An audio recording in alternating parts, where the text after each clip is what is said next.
Katie, Liz was worried about getting 60 people and she got 108 people to show up to the event, and so far has got $39,000 in commissions in addition to the $500 that she paid for it. So, and that's just right now, not to mention all the ones that will come, and just being in front of them and having you top of mind for their friends, family, and then you reached out and asked for referrals and coffees. Like, I feel like you just absolutely crushed this. So Yeah. phenomenal job. Thanks for leading the way, and thanks for hosting this webinar and showing us how to do it.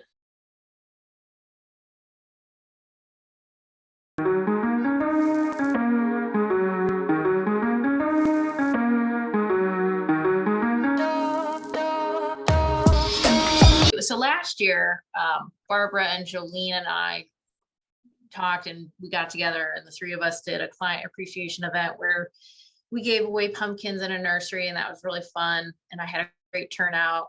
Did it all ourselves. We spent our own money for everything.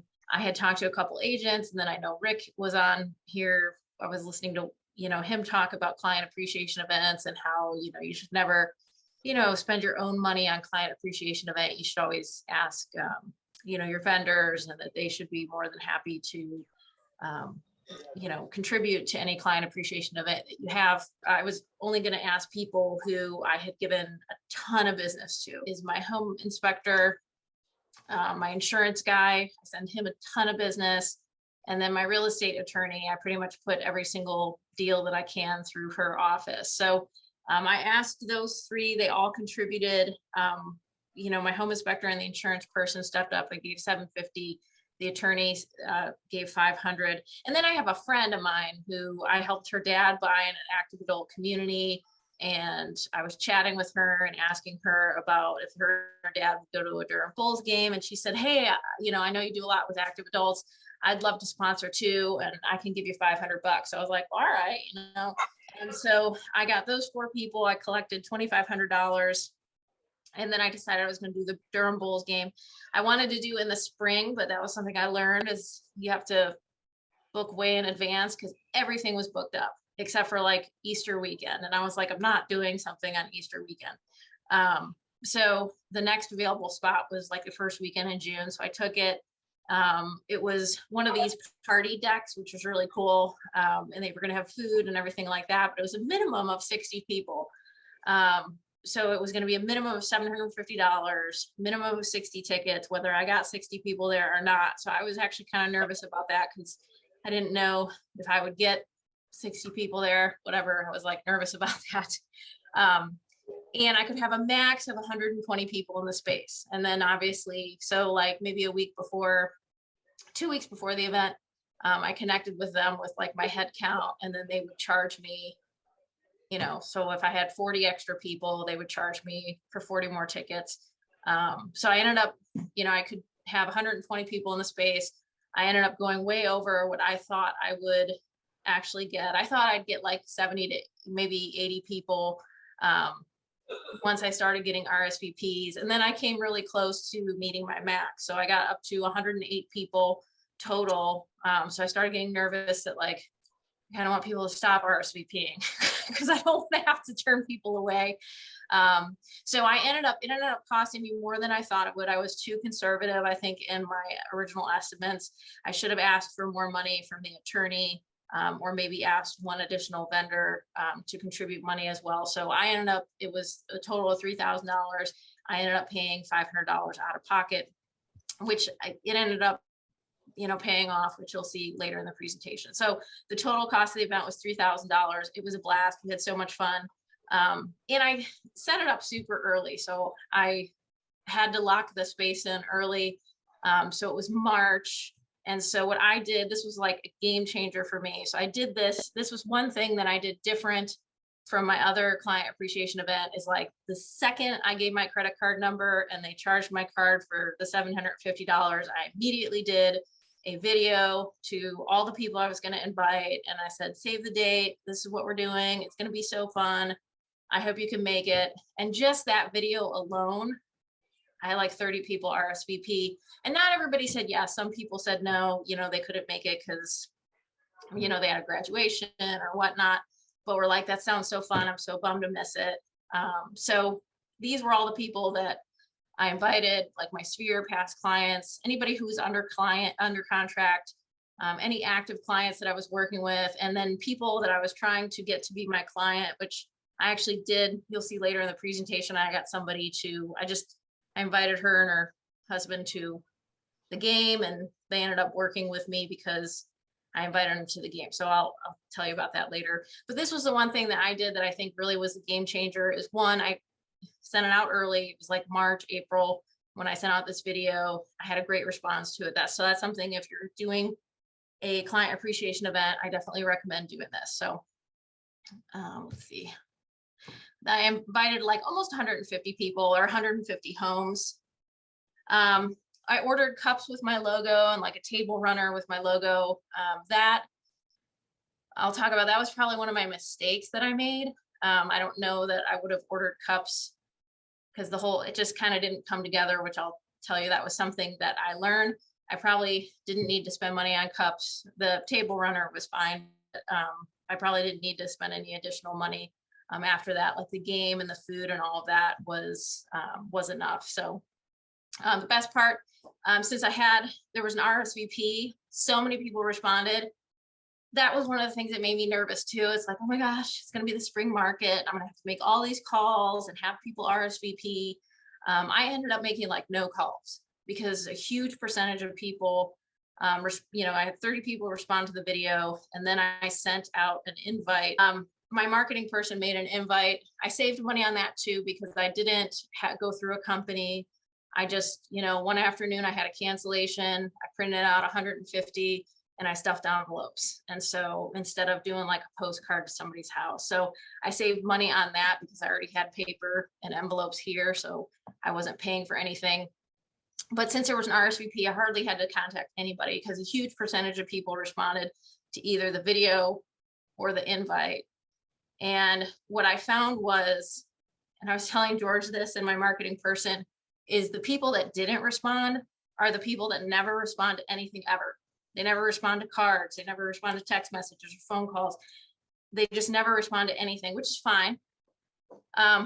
So I just didn't bother calling them because it was like I had 108 people. I was coming up to to my max, and I didn't really need to call people. And like I said, it was the people that never respond to anything ever. Was like, what's the point? They got the video because I could see that they opened the video and watched it in KV Core. And then obviously I sent them the invite in the mail. So I was like, those are 2 touches. I felt like it was good enough. So maybe some of you guys, I don't know, you might've gone back and called them, but I didn't. So I kept track of all the RSVPs. And then I also invited my videographer, which just was something else that I kind of made a mistake on, which actually I'm glad I invited him. And the video he did was awesome. And I've used that in my marketing. I sent it to all the people that I invited, those that attended and those that didn't attend. But one of the things that I wanted to do, which didn't work out, was, and I had a couple people lined up to do this, were some video testimonials. I thought that would be a great opportunity because I'd have all these past clients there. And it just ended up being way too loud. My videographer was like, Liz, there is no way we're going to be able to get a good video of people giving you a testimonial because there's just all this chaos going on in the background. So that ended up kind of backfiring on me too.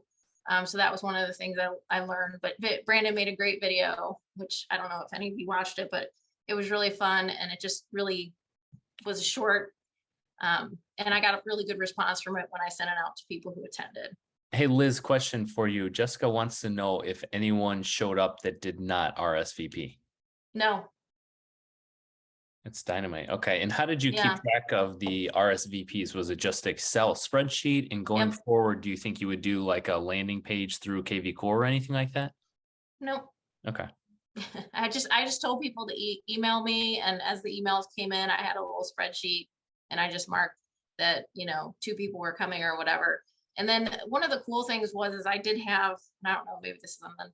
I did have people who contacted me and were like, hey, Angela and Joe, we want to come to your game and everything. Can we bring our daughter and son-in-law? And I was like, well, yeah, because I want to meet more people who may need to, buy or sell homes. So I had a lot of people who wanted to bring family. So I met a lot of new people. So that was really cool.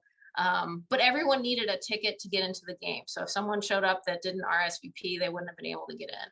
I kept track of everybody on a spreadsheet. And then that was kind of the pain in the butt part, especially because we work with a lot of people who aren't tech savvy. So I had to email people a link, and then they had to go to this link. They had to create an account, download the ticket, save it to their wallet, and then have it on their phone. So that made me so nervous because, not everybody's tech savvy. So I sent like this very detailed email out to people of exactly like step by step how you do it. There were a couple people that I know are not tech savvy. So I did call them and I'm like, did you get your ticket? Were you able to? Do you need help? So I thought I would have more problems with that, and I didn't. So I was nervous about that for nothing. But that was kind of a pain in the butt because I was emailing out 108 tickets, and I got them late. So it was like a couple days before the event. I'm like frantically emailing to all these people their tickets. So that was kind of that, and that was the Durham Bulls' fault, not my fault. But Liz, another question for you. Chris wants to know, aside from your marketing person, did you have anybody else that helped you out with this event? No. And it wasn't, well, the Durham Bulls set up the whole thing, right? So it was a party deck. I bought the package. They set up the food. They had tables. All I did was like order a table runner, some cups. I mailed an invite out. I did the video. And then the Durham Bulls had like a buffet line set up. There was like hot dogs and stuff like that. It was just real simple. But they organized all that. My marketing person made the invitation, and then she made, and you'll see this, she made these for me so that I could tell people where to park and where we were going to be, which party deck, so people knew where to go. I sent a couple emails out, which that was kind of a pain in the butt too, to put together these big emails, but I put specific instructions with addresses and things like that. And all of it went out without a hitch. Like I didn't have anybody have a problem finding us. I didn't have anybody have a problem with parking at all. And I was nervous about it because when I got there, I realized that because the Durham Bulls Athletic Park is here, and then the Durham Performing Arts is here, and there was actually a show going on, so it was kind of chaotic when I got there, and there was all this traffic because people were not only there for the game, they were also people there for the show. So it was a little bit chaotic, but everybody I talked to, and I talked to every single person that attended, they didn't have trouble at all. So that was really good. So other than that, no, I mean, I didn't have anybody else helping me with anything. The total event was $3,000. You only had to pay $500 because you had all the sponsors. Did that $500 also include the videographer? Yes. Yeah. So it was a videographer, my cups, the table runner, and some tickets that I had to pay for. So it included all of that.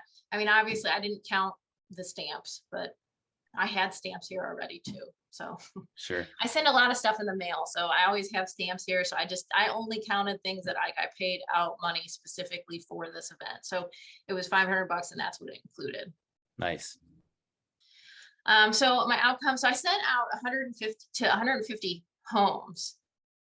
Now, not everybody RSVP'd. So it's weird. The head count was weird because it was like I sent out 150 invites, but when I was keeping track of people, I had to keep track of actual people, not homes. So I sent out 150 invites, but actually 108 people attended. So it wasn't 108 homes. It was like, Joe and Angela brought their son and daughter-in-law. I had other people who brought their grandkids. So I would say I probably had probably 40 to 50 homes attend, but I just kept track of the people because obviously I need to keep track for tickets. And then I got to meet people, like I mentioned, who might need to buy or sell homes, or who know people who need to buy or sell. And then from this event, I've tracked this event back. I got one listing, and those folks will also purchase with me. And so based on what the listing is at, it'll be about $15,000 in commission, and then they will purchase with me as well. And based on what they're looking at, it'll end up with a commission rate being about $12,000. Like, I have 2 tickets left over. You guys are here from out of town. you don't live here, haven't lived here. Do you want to go to the Durham Bulls game? I mean, it's something different. It's new. It'd be a nice thing. You'll get to see like where the Durham Performing Arts Center is and all that stuff. And she was like, oh, wow, thanks for inviting us. We'll let you know. So that night I heard from them. They're like, yeah, we'd love to go to the game. So I sent them the tickets. They showed up and they ended up buying the house I showed them. And she said, we decided that we would have worked with you regardless because you invited us to your client appreciation event when you didn't know if you were going to get business from us. And so that said a lot about who you are as a person and all that. So they purchased and closed, and that was about $12,600.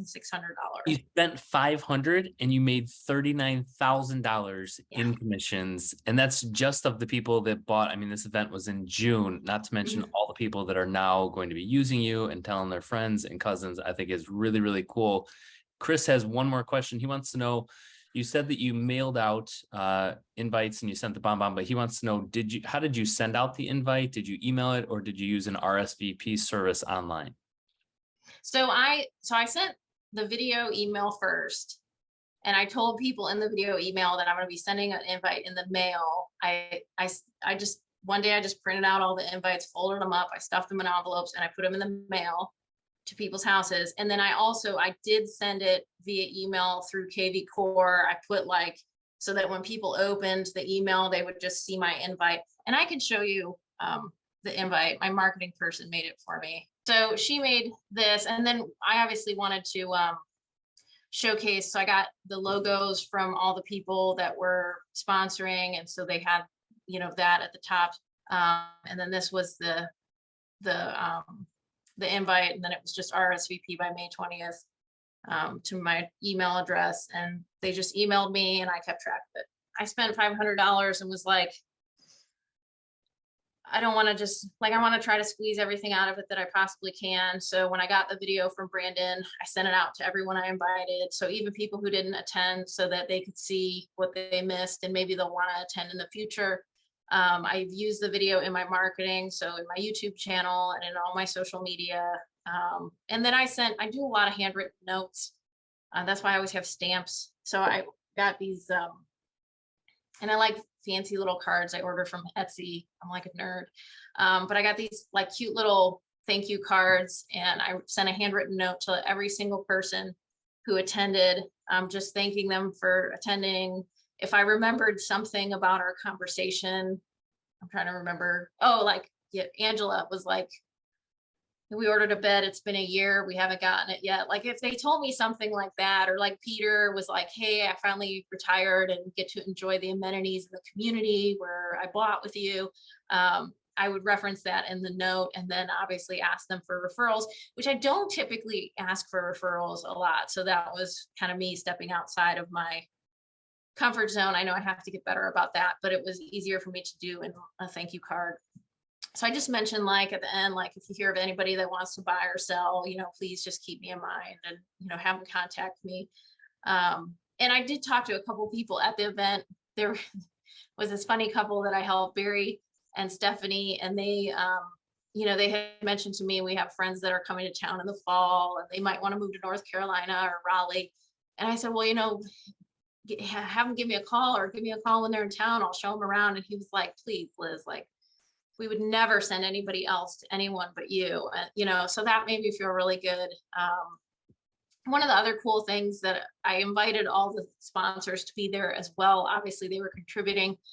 So that was really cool too, I thought, because it was an added touch for customer satisfaction. So any clients that I had under contract that were working with Adams Howell, I introduced them to Michelle, the attorney, hey, here's the attorney you're going to work with.